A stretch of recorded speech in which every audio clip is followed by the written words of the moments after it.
Nikki Haley is looking to give Donald Trump a run for his money in South Carolina's Republican primary. That's next weekend. But it's not looking so good for the former governor. The latest poll numbers showing Nikki Haley trailing the former president by 35 points. And that's on her home turf, with 65% of registered voters saying they're backing Donald J. Trump. Voters also say it doesn't matter to them that Haley's from the same state, and said they care more about what's happening nationally. Joining us now with reaction, host of The Guy Benson Show and Fox News contributor, Guy Benson. Is there any way on planet Earth, the moon, and Mars that Nikki Haley would ever make up this gap? Well, unfortunately, Dagen, it seems like you guys answered that question before the break, right in the tease. You're like, does she have a chance? You're both like, absolutely not. Guy Benson will tell us the same thing right after this. I am agreeing. In all likelihood, look, it would be a monumental task, an epic upset. It's not like down 11 where something weird can happen. Down 30, 35 points, that's really tough. And if the home state camaraderie doesn't really matter to Republican voters, there doesn't seem to be a path there. So if she, in fact, loses her home state by a wide margin, as the polls suggest she will, then what?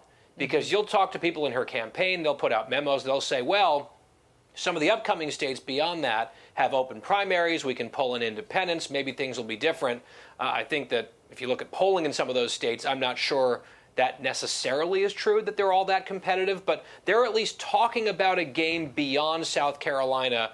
I do wonder, though, at some point, does an inner circle, the candidate herself, some top donors get together and say, okay, if you're 0-4 at this point, including a blowout at home, what are we doing here? That's a decision they'll have to make. We'll see what happens when voters decide in the South Carolina primary. Yeah, Guy, because no doubt Nikki Haley is not going to win this primary contest against Trump, and she's not going to go away. She's going to be part of Republican politics long into the future. And the question is begged, when do you get out? And do you actually go to your home state of South Carolina and embarrass yourself?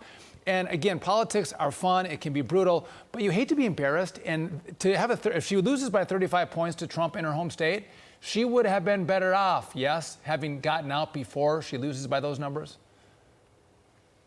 Maybe, but, I think back to 2016, Marco Rubio, people were saying, well, is he really going to lose to Trump in his home state? How do you come back from that when he is running for president? He did lose to Trump in his home state. He then got back in the Senate race, won by a huge margin, and then won by an even bigger margin in his reelect just in 2022. So it's not like careers just end if you lose in a primary to Donald Trump somewhere.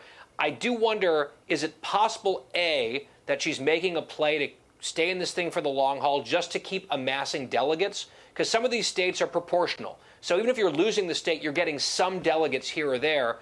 Are you then going to try to leverage those delegates into something at the convention, or maybe behind the scenes to get put on a ticket, or just sort of as a backup plan if something happens with Trump?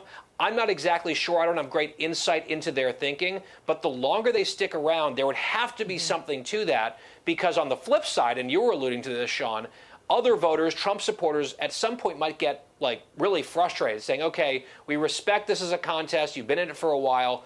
What is the purpose of staying here? And the answer needs to be compelling, I think, for a Republican electorate. Maybe not this cycle, but if they want to keep looking at Nikki Haley in the future as someone that is a leader within the party. It's hella something, though, for her to try and portray Donald Trump as a loser or leading losses for the Republicans, and then her potentially getting shellacked by 35 points in her own state. Yowza. Well, so what I want to... there's a difference between general elections and primaries, but go ahead. I know, but okay, that's for another day. Biden, sure, desperate to win over younger voters, and has landed his campaign on the TikTok. The app that's run by the, part of the Chinese Communist Party, the one that Biden mandated to be removed from federal agency devices last year over national security concerns. Yeah, that tick. Here is how it went. Jason Kelsey or Travis Kelsey? Mama Kelsey. I understand she makes great chocolate chip cookies. Deviously plotting to rig the season so the Chiefs would make the Super Bowl, or the Chiefs just being a good football team? I'd get in trouble if I told you. Trump or Biden? Are you kidding? Biden. So is he selling his soul for nothing to the CCP? Only 23% of young voters on TikTok are fans of Joe Biden. Non-TikTok users is 33% approval. Guy? Yeah. And that one is a little cringy, too, just the clip. It's like Dr. Evil from Austin Powers. I'm cool. I'm hip. That's the vibe that I got there from President Biden, suddenly on TikTok for his campaign. And Dagen, you laid it out. They have declared in this administration, in like the national security space, TikTok is a national security threat in terms of data, in terms of propaganda. This is a bipartisan consensus. Biden himself, his administration, have telegraphed as much through some of their policies. But here's the boss saying it's still too valuable to get to those young people, so I guess we'll just show up on that platform anyway to get our message out there. And then I guess the question that I'll throw back at you guys, as not the host of the show, but still, if this is what Democrats are going to do, if they're going to say, yes, it's a threat, yes, it's a problem, but we're doing it anyway because there are tens of millions of young people there, do Republicans benefit by sticking to their guns and staying off the platform for good reasons? Or do they say, you know what, this is the playing field. We have to engage.